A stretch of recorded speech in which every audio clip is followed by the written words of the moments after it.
충분히 조정이 있을 수 있기 때문에 그 부분도 감안하셔갖고 저는 이제 지금 이제 사실 조정 단계라고 지금 보고 있거든요. 박스권에 지금 진입해 있고 전반기에는 좀 현금을 좀 더 갖고 하시는 게 어떻겠나. 작년에 많이 올랐던 뭐 반도체 이런 쪽에서도 성과가 날 수 있지만은 굳이 그렇게 고집하실 필요는 없다. 새로운 눈에 보이는 성장 산업이 있으면은 저는 뭐 바로 투자하셔도 괜찮다 이렇게 지금 보여주고 있습니다. 네, 2025년 새해가 밝았고요. 자, 작년에 미국 증시가 아주 화랑을 보였는데 2025년 올해도 미국 증시가 어떻게 진행이 될지 아무래도 이제 세계 증시를 이끄는 게 또 미국 증시고 또 투자 시장에서 가장 큰 비중을 차지하는 게 또 미국 시장이다 보니까 미국 시장 전반적으로 잘 진단을 해드리도록 하겠습니다. 자, 오늘도 도움 말씀에서 그레너리 투자자문의 이완수 대표 나오셨습니다. 네, 안녕하세요. 안녕하십니까. 네. 자, 새해 복 많이 받으시고. 새해 복 많이 받으십시오. 자, 미국 증시가 뭐 새해 뭐 좀 조정을 받지 않냐 이렇게 우려하는 분도 있었는데 일단은 새해 뭐 출발을 잘해서 지금 진행되고 있는 것 같아요. 네, 상대적으로. 네. 자, 전반적으로 올해 미국 증시 어떻게 전개될 걸로 보시는지 일단 큰 틀에서 흐름을 한번 진단을 해주시죠. 네, 일단은 키워드라기보다는 좀 흐름이 뭐 일단 1월 20일 날 트럼프 행정부 출범을 일단 기점을 좀 잡아야 될 것 같아요. 그래서 트럼프 행정부가 갖고 있는 정책적인 방향들이 막 쏟아져 나올 거란 말이에요. 그렇죠? 그걸 보고 시간이 지날수록 파월의 연준이 어떻게 통화 정책을 이어갈 건지 이 두 가지가 흐름을 좌우하지 않을까. 왜냐하면 이제 첫 번째 부분은 트럼프 행정부가 이제 산업 규제 정책들을 이렇게 완화 정책들을 막 발표를 한단 말이에요.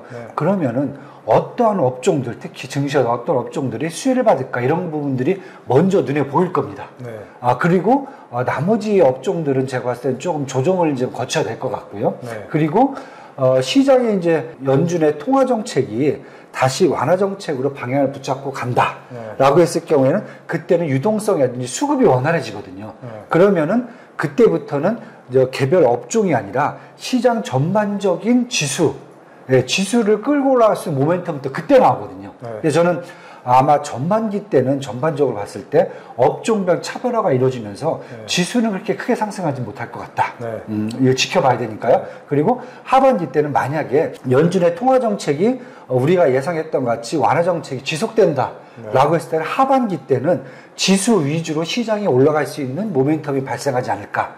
이렇게 본다면은 뭐 저는 전약 후강 지수를 본다면은 이렇게 좀 보여지고요. 만약에 연준의 통화 정책이 좀 빨리 된다라고 하면은 올해 지수상으로 본다면은 한 두 자릿수까지 또 다시 상승할 수 있는 여력은 충분하다. 이렇게 지금 시장을 지금 보고 있습니다. 그러니까 전반적으로 작년에도 미국 증시가 상당히 좋았는데 올해도 일단 두 자릿수대의 상승은 기대해 볼 수 있겠다. 그렇죠. 네, 맞습니다. 그런데 큰 틀에서 보면은 전반기에는 좀 업종별 차별화가 되면서 좀 약세를 좀 보이고, 그렇죠. 네. 하반기에 좀 강세를 보이면서 두 자릿수 상승은 이제 기대해 볼 수 있겠다. 연말까지 종합적으로 봤을 때. 그래서 전반기 때는 아마 지수가 관망세라든지 아니면 횡보장이라든지 박스권일 될 가능성이 큰 거고요.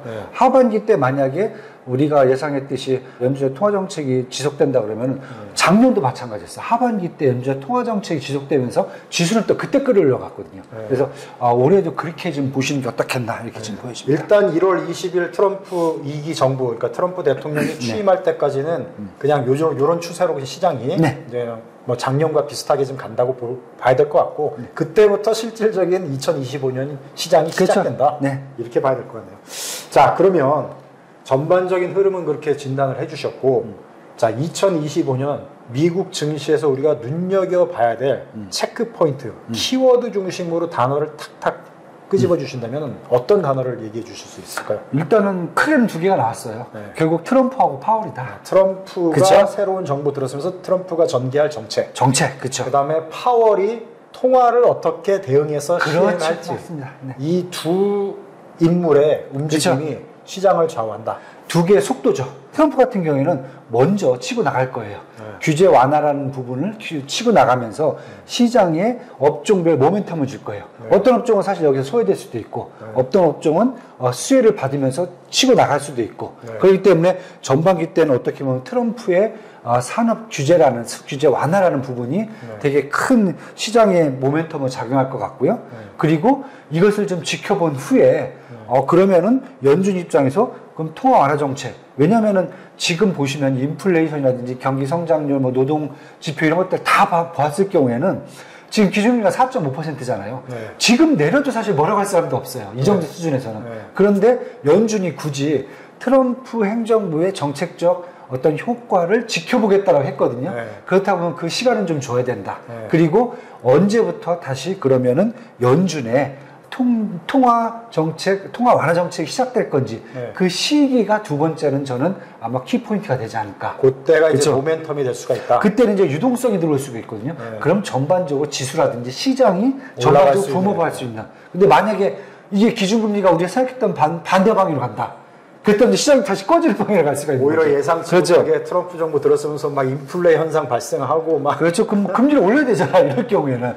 자, 그래서 이제 제가 얘기하는 게 투 포인트는 결국 속도를 언제 시작할 건지. 만약에 잘못하면 올해 못할 수도 있어요. 그렇게 되면은 이제 파월의 연준 같은 경우에는 올해 내내 어떻게 보면 시장에 네거티브하게 또 작용할 수 있거든요. 그런데 아직까지는 저희가 기대감을 갖자.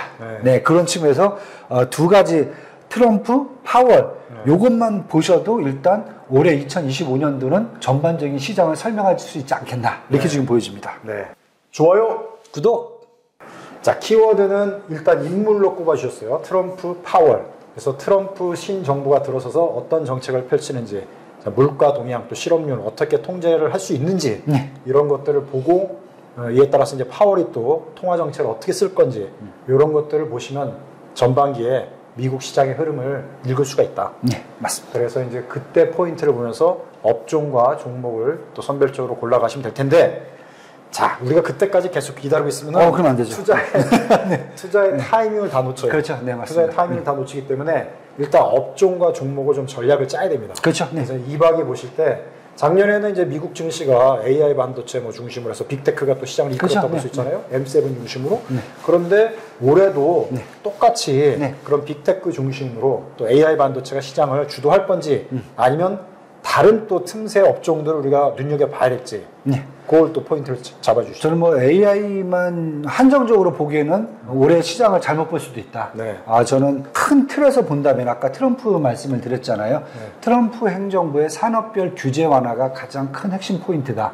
여기에서 수혜를 받을 수 있는 데가 첫 번째는 저는 일단 AI 산업으로 봐요. 일단 AI는 그렇죠. 간다. 그래서 일단 AI는 가는데 기존하고 작년하고 틀린 점이 있다면은 작년 같은 경우는 AI 인프라를 구축하는 단계였단 말이에요. 그러다 보니까 반도체라든지 플랫폼 회사 여기와 관련되어 있는 AI 기업들, 반도체사들이 이제 수혜를 좀 많이 봤단 말이에요. 그런데 올해 같은 경우에는 이미 지금 내일 모레부터 시작된 CES 2025를 보면은 다 IV인이에요. 그러니까 뭐냐면은 AI를 이제 생활 속에 녹여 들어가는 단계란 말이죠. 그렇다 보면은 인프라 구축 단계를 넘어서 이제는 AI를 실생활에 활용했을 때 나올 수 있는 부분들이 뭔가 라고 봤을 때 AI 수요를 가장 많이 갖고 갈 수 있는 AI 어플리케이션, AI 시스템, 로보틱스, 그 다음에 우리가 많이 보면 플랫폼 이런 데까지 전방위적으로 AI가 확대가 된다. 그러면은 저는 기존에 이제 뭐 엔비디아 중심의 반도체가 브로드컴도 더 포함될 수 있고 서로 대체를 하는 게 아니라 서로 상호 보완적으로 갈 수도 있다. 그 다음에 우리가 뭐 잘 보는 팔란티어라든지 아니면 스노우플레이크 같은 그런 어플리케이션 제공하는 데들. 시스템 중에서는 어도비라든지 아니면 이제 HP 엔터프라이즈. 로보틱스에서는 뭐 테슬라의 옵티머스뿐만 아니라 CES 2025에서 엔비디아가 지금 로보틱스도 선보인다고 지금 소문이 나 있어갖고 이제 이런 로보틱스 여기까지 다 지금 저는 확대를 해서 해야 된다. 그래서 기존은 상승폭이 조금 제한될 수 있겠지만은 새로운 분야들은 아마 상승폭이 기존 분야보다는 좀 더 세질 수 있다. 저는 좀 이렇게 지금 보고 있습니다. 그래서 시장을 일단은 규제 완화가 되는 첫 번째는 AI 섹터의 전반적인 인프라뿐만 아니라 이제 매출이라든지 실생활까지 다 녹아 들어갈 수 있는 분야로 확대된다. 여기를 첫 번째로 보는 거고요. 두 번째는 규제 완화가 보면은 가장 또 커질 때가 금융하고 코인 쪽이에요. 금융은 지금 규제 완화가 워낙 세게 돼 있거든요. 그래서 이쪽에 이제 규제 완화를 풀고, 그 다음에 코인 시장도 규제 완화를 풀었을 경우에 가장 혜택을 보는 것은 저는 핀테크 쪽이다. 예. 이렇게 좀 보셔야 돼요. 핀테크도 사실은 또 AI도 또 그렇죠. 연결이 되는 네, 분야라고 볼 수 맞습니다. 있겠네요. 그쪽은 다시 뭐 암호화키라든지 이런 것들은 다 보안 이런 시스템들이거든요. 이런 거 보면은 사실 어떻게 보면은 쇼파이 테크놀로지 같은 경우에는 핀테크 전문 회사란 말이에요. 이쪽 코인 쪽 결제라든지 시스템 같은 거 다 제공해 주거든요.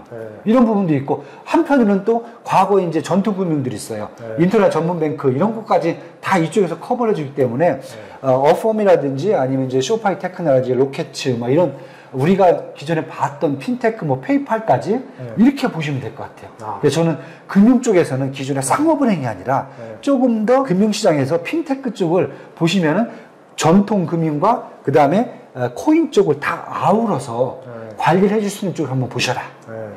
세 번째는 계속 지금 트럼프 대통령이 얘기하는 게 인플레이션이란 말이에요. 미국에서 인플레이션을 낮추기 위해서 가장 필요한 부분은 사실 에너지라든지 이런 전반적인 실생활화되는 전력 부분이거든요. 그렇다고 보면은 저는 세 번째 규제 완화 때문에 혜택을 볼 수 있는 데는 에너지 산업의 밸류체인이다. 그러니까 단순하게 정유주만 보지 마시고 원자력, 그 다음에 신재생 에너지까지 전력을 공급해 주는 데가 있고요. 그 다음에 컨스텔레이션이라든지 에디슨 인터내셔널, 뭐 GE 에너지 아니면 넥스트이라 에너지 같이 전력을 공급해준, 디스트리뷰션 해준 데까지 다 함께 봐라. 그러니까 예를 들면 GE 에너지죠. 우리가 GE 회사 하면은 잘 알았는데 요즘 들어서 망한 회사를 본단 말이에요. 그런데 GE 에너지 주가를 한번 보세요. 1년 동안 보시면은 잠자고 거의 수직이 아니라 직선상으로 올라가고 있어요. 거의 조정을 안 받고. 그러니까 이 정도로 지금 전력이 변화 없이. 그렇죠. 잠자고 있다가 깨어나서 그렇죠. 계속 올라가면 맞아요. 쥐도새도 모르게 계속 올라가고 그렇죠. 그 다음에 정유주들 보면은 사실 주가가 많이 안 올랐어요. 왜냐면은 작년 같은 경우는 평균 70달러 했거든요. 유가가 WTI가. 그런데 70달러 주면 정도면 되게 높은 거니까 이게 주가가 올라가야 되는 거 아니야? 근데 보면은 많이 안 올랐어요. 이유가 뭐냐면은 주가는 높은데 생산량이 적어요. 수요가 적기 때문에. P 곱하기 Q잖아요, 우리가. 프라이스는 높은데 Q가 적단 말이야. 그런데 이번에 같은 경우에는 최소한 유가가 60달러 유지는 되지 않겠느냐. 중국의 이제 경기가 그 정도 됐을 경우에도 Q죠. 생산량, 수요량이 엄청 증가하면은 주가는 오르게 돼 있습니다. 네, 원자력도 마찬가지고요. 오노케이라든지 넥스젠이라든지 카메코라든지 센트러스라든지 뉴스케일 이런 같은 회사 같은 경우는 우라늄이라든지 이런 부분들을 되게 제공을 많이 해주고 있거든요. 여기는 다시 독점적이에요, 사실은요. 그래서 이런 쪽의 에너지 밸류체인들을 갖고 가면은 이쪽은 어떻게 보면은 앞에 두 개는 성장할 수 있는 회사지만은 에너지 밸류체인 쪽은 방어를 해줄 수 있는 시장이 많이 흔들릴 때 그런 측면에서 한 요 정도 세 개 파트를 끌고 가시면은 올해 2025년도 아마 트럼프 행정부 하에서는 괜찮은 성과를 보이지 않을까. 저는 연말에 웃을 수 있다. 네. 요거는 그러니까 뭐 그냥 한 주, 2주 뭐 단타로 들고 가는 종목들이 아니라 올해 흐름이죠. 올해 흐름이 이런 방향으로 간다. 네. 만약에 수급이 들어와도 돈이 어디로 가겠습니까? 트럼프 행정부에서 정책적으로 밀어주는 상황이 간단 말이에요. 그건 우리가 이미 바이든 행정부라든지 오바마 행정부 때 다 봤던 거거든요. 정책적으로 밀어주는 쪽에 산업이 우선적으로 수급이 또 간다는 거죠. 예, 그런 측면에서 저는 아마 올해 미국 증시를 한번 보시면은 어떻게 했는지 그렇게 한번 생각이 좀 듭니다. 저는 이제 지금 이박이 설명한 것 중에 귀에 딱 꽂히는 게 이제 핀테크도 귀에 꽂히는 게 뭐냐면 인프라에서 AI가 이제 생활 속 AI로 가는 거잖아요. 그렇죠. 네. 거기에 이제 키워드로 이제 뽑을 수 있는 이제 어플리케이션, 플랫폼, 그다음에 코인, 뭐 규제 완화, 뭐 이런 단어를 다 묶어서 굳이 한 업종이나 새로운 산업 분야를 따져본다면 핀테크가 딱 적합한 것 같아요. 이미 많이 올랐어요. 그런데 저는 아직도 갈 여지가 충분하다. 앞으로 계속 발전할 테니까. 왜냐하면 당장 매출이 그동안 규제로 많이 다운돼 있었단 말이에요. 우리가 뭐 딱 느껴도 그동안 핀테크 그룹이 2000년 우리 코로나 터지기 전까지만 해도 되게 활성화된다고 그랬는데 갑자기 이제 그 다음에 바이든 행정부 들어와서 금융규제 완화 2023년 특히 이제 지역은행 파산 이후에 이런 핀테크들에 대한 기업들에 대한 규제가 엄청 강했거든요. 그런데 이제 앞으로는 이제 규제도 완화되고 거기다 코인 사업이 발전하면 또 같이 갈 수 있는 사업이기 때문에 전반적으로 보면은 혜택이 들어올 거고요. 요즘 이제 실리콘밸리 쪽에서 스타트업들 보면은 가장 많은 데가 지금 인공지능하고 핀테크 쪽입니다. 그 다음에 이제 전력 관련해서는 뭐 AI도 연관이 되지만 많은 전력을 필요로 하잖아요. 그렇죠. 이쪽 네. 산업이 발전하기 네. 위해서는. 네. 그리고 앞으로 이제 경기도 계속 부양하고 경제를 발전시킨다고 하면 트럼프 정부 입장에서 그러면 당연히 이제 물가 올라가고 전력 수요가 많이 돼 있는데 그렇죠. 네. 이거를 효율적으로 관리해야 된다는 게 또 이제 트럼프 정부의 과제가 될 수가 있고. 그렇죠. 맞습니다. 그러면 이쪽 관련 업종이 네. 결과적으로는 수혜를 받을 수 있겠다. 왜냐하면 국내하고 좀 틀려요. 국내는 사실 전력이 남아돌잖아요. 그러다 보니까 뭐 소형 원전 모델 뭐 SMR 한다고 그러는데 그건 사실 의미가 없어요. 왜냐면 그거 터지면 어떻게 할 거예요? 난리가 나잖아요. 근데 미국 같은 데 보시면 요즘 보시면 구글이라든지 이런 데 데이터 센터가 있잖아요. 사막 한가운데 있어요. 그 옆에 보면 소형 원전소가 하나가 있어요. 뭐 터져도 사막에서 터지기 때문에 사실 그렇게 뭐 무섭다고 느끼지도 않아요, 지금. 그리고 우리나라 원자력 발전소 보면 이렇게 위에 동그랗게 앞서 연기가 안 나잖아요. 근데 미국은 큰 원전 발전소 보면 위가 뻥 뚫려갖고 연기가 쫙 나와요. 사람들이 무서워해요. 그러다 보니까 원자력 발전이라는 것이 미국 같은 경우에는 과거에 규제가 엄청 크게 완화가 이제 돼 있었는데 이 부분들이 되게 완화가 될 거예요. 그래서 기존에 쓰다가 스톱되어 있던 원전 발전소도 다시 재가동될 거고 그 다음에 소형 발전소 같은 경우에는 데이터 센터가 우리 같은 경우에는 옆에다가 이제 막 그 태양광 같은 뭐 비슷한 걸 막 짓잖아요. 근데 미국은 그거 짓다 보면 땅도 너무 많이 필요하기 때문에 차라리 원자력 발전소를 짓자 이렇게 지금 돼 있거든요. 효율성으로. 그렇죠. 예, 결국은 뭐 이런 얘기까지 하면 약간 이제 심화학습이라 보시면 되는데 전 세계 환경 문제가 아리백이었단 말이에요. 왜냐하면 리사이클링 백이었는데 지금은 이제 CF100으로 바뀌어요. 카본 프리거든요. 탄소 중립이에요. 근데 원자력은 사실 아리백에는 안 들어가요. 리사이클이 아니잖아요. 중립지대에 있다고. 그렇죠. 그런데 탄소 프리는 들어간다. 그렇죠. 탄소는 안 나오잖아요. 그래서 미국이 지금 아리백에서 CF100으로 옮겨가는데 그걸 트럼프가 지지를 하고 있거든요. 그러다 보면 원자력이 이제 과거의 규제에서 벗어나갖고 이쪽에 편입된다 그러면은 원자력을 갖고 거기에서 또 전력을 생산해주는 회사들이 충분하게 제가 봤을 때는 아마 이제 미국의 어떤 이제 인플레이션 완화를 위해 둔화를 위한 그런 충분한 여지가 되지 않겠나 이렇게 좀 보여집니다. 그래서 이제 막연하게 트럼프 정부 들어서고 나서 어떻게 될까 뭐 이런 얘기들을 많이 했는데 오늘 이제 그 이박이 쭉 설명해주는 얘기를 잘 천천히 따져보면은 방향성이 대략 보이는 그런 흐름이 읽혀진다. 이렇게 볼 수 있습니다. 왜냐하면 일단 뭐 행정부에서 금융가들이 다 포진했어요 벌써. 그 눈에 보이잖아요. 그것만 봐도 그다음에 AI 뭐 기술 가속주의자들도 다 들어가 있고. 그러면 결국 1번하고 2번은 기본적으로 가는 거고 3번은 인플레이션 때문에 트럼프 행정부가 추진할 그 가능성이 크기 때문에 이 세 가지 하나만 봐도 저는 뭐 그 이외에 볼 것도 없다. 저는 솔직히 말씀드려요. 그렇게 저는 이제 포트폴리오를 저희 회사도 지금 그렇게 구축하려고 지금 준비를 계속 하면서 하고 있습니다. 네, 살짝 언급해 주셨지만 이제 중요한 거는 실질적인 전략이니까 끝으로 미국 이제 2025년 시장에서 이박 뭐 개인적인 입장일 수도 있고 회사 차원일 수도 있고 투자 전략, 포트폴리오 이렇게 어떻게 갖고 가는지 고객들이라고 생각해 주시고 한번 조언을 한번 해주시죠.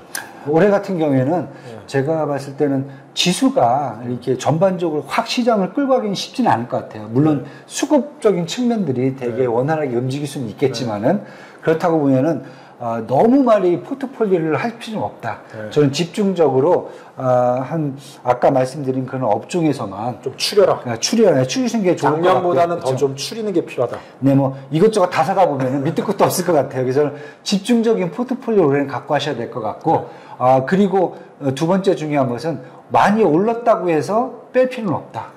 왜냐면은 지금 미국 시장 같은 경우에는 AI 쪽은 계속 지금 성장 산업을 가고 있기 때문에 우리가 이제 밸류 쪽은 아니거든요. 그렇다고 보면은 뭐 주가가 파도를 치는 것보다는 성장이라는 것은 계속 팍 올라가는 거기 때문에 굳이 너무 작은 종목으로 갖고 가면서 변동성을 막 커버할 필요는 없다.